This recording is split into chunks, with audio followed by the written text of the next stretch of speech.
It's iPhone 15 release day, so happy that day, but the phone already has a serious problem. If you look around at some of your favorite tech creators, YouTubers, or maybe a lot of your real-life friends right now, they are complaining about a problem so severe, so egregious that it's almost criminal. You see, every year, around this time, there is always a fun little week between iPhone pre-order date and iPhone launch day, release day. And that week is brutal, so hard. What are you gonna talk about? Can't talk about rumors because, well, we already did that. Half of those were wrong, that's in the past now. We can't talk about how the phone feels because it hasn't shipped yet. So you have this little sliver, you have this little week in between that you don't know what to talk about, and it turns out the solution is to just make something up.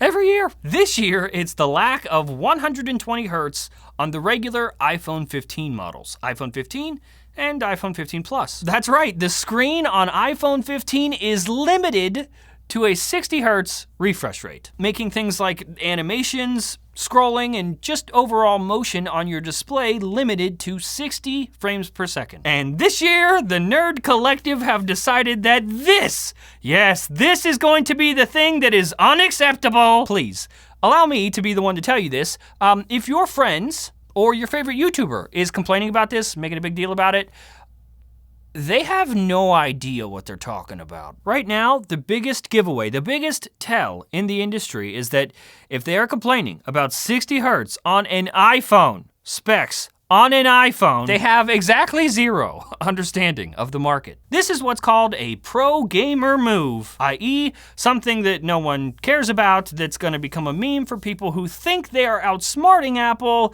because no, not them, they aren't dumb enough to fall for Tim Cook's ripoff tactics. And because they have outsmarted Apple, they are here for you. They're here to look out for you, protecting you from Apple's criminal hands. To just get this one out of the way, 60 hertz as a concept means actually nothing. It's meaningless to the average, regular, functioning human. 60 hertz, 90 hertz, 120 hertz. Fugazi, fugazi, it's a wazi, it's a woozy, it's a fairy dust. When a customer is in the store looking at iPhones, they'll look. They'll look at the Pro models, they'll look and get to decide if the phone feels worth the extra price. That's it. When it comes down to 60 hertz, 120 hertz, that's just noises. Those are just noises to regular people that aren't you and me.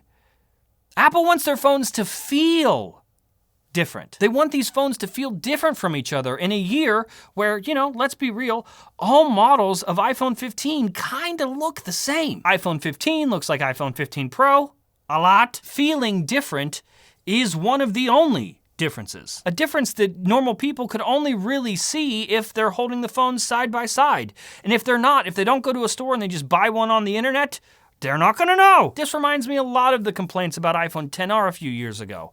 Only 720p display, no one's gonna buy, everyone bought it. You are complaining about this phone having 60 hertz.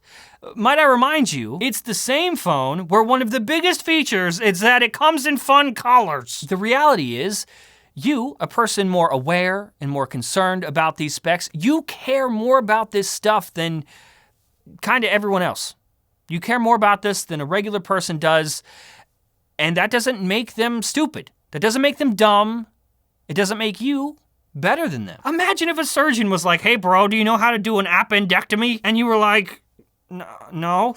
You f***ing idiot! You don't know the things that I know! All I'm saying is different people care about different things. And right now, I care about today's sponsor, Stamps.com. Here's the thing, the post office is cool, but standing in line is not. That's why I use Stamps.com. Stamps gives you access to all of the post office and UPS shipping services right from your own computer. It saves you a trip, it saves you time, and it saves you money. Thanks to partnerships with USPS and UPS, we're talking about discounts up to 84% off. That's almost free. Stop overpaying and stop leaving your house. Sign up today at stamps.com/FPT to get a 4-week free trial, free postage, and a free digital scale. And of course, a huge thanks to Stamps for sponsoring this video.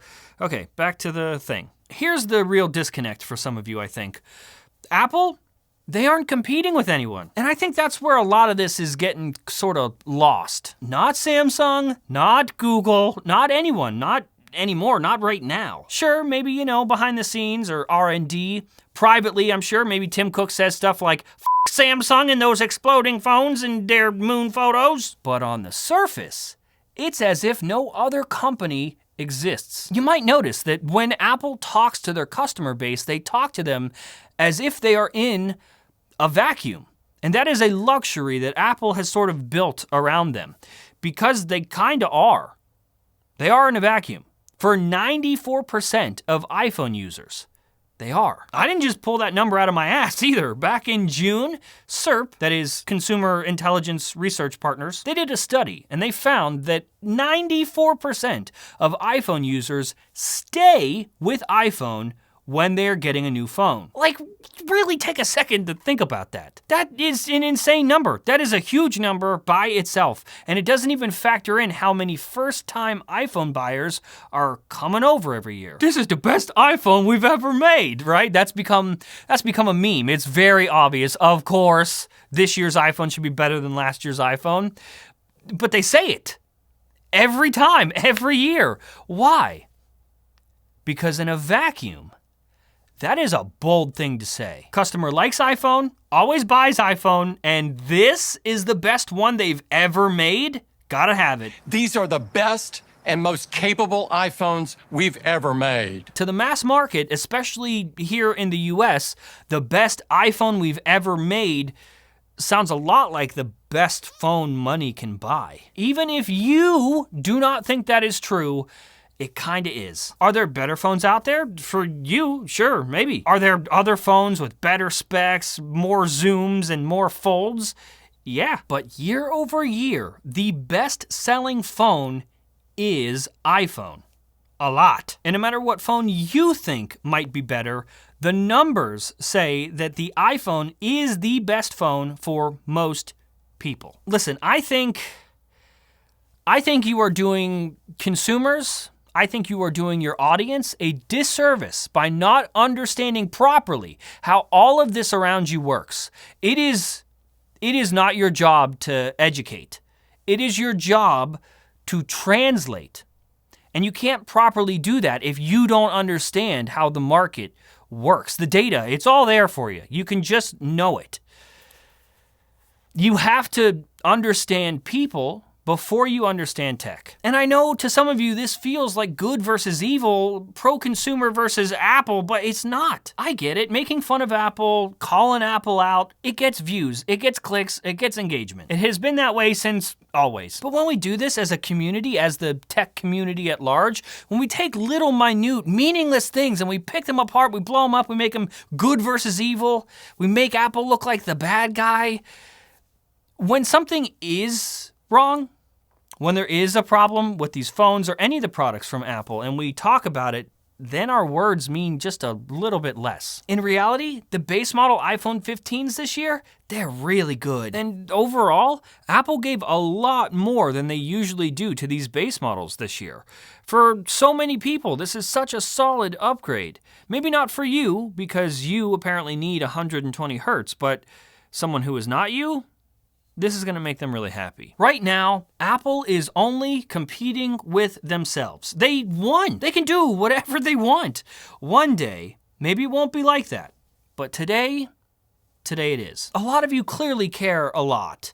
And you know what? That's great. But it doesn't make someone else dumb or bad if they don't care about this stuff as much as you. And it doesn't make the iPhone 15 a bad product. Just a bad product for you. People like you, me, we are surrounded by this. We live in an absolute insane world constantly chasing the next tech product. We buy anything and everything every year, always. The regular people, they aren't the weird ones. We are. All right, Gabby, tell us a little bit about yourself, please. I'm a college student from Tupelo, Mississippi, and that's it. So the iPhone 15 launched today, and the display is only 60 hertz. How do you feel about that? I don't know what that is. Exactly. Thank you. That's all. Thank you so much. Thank you so much.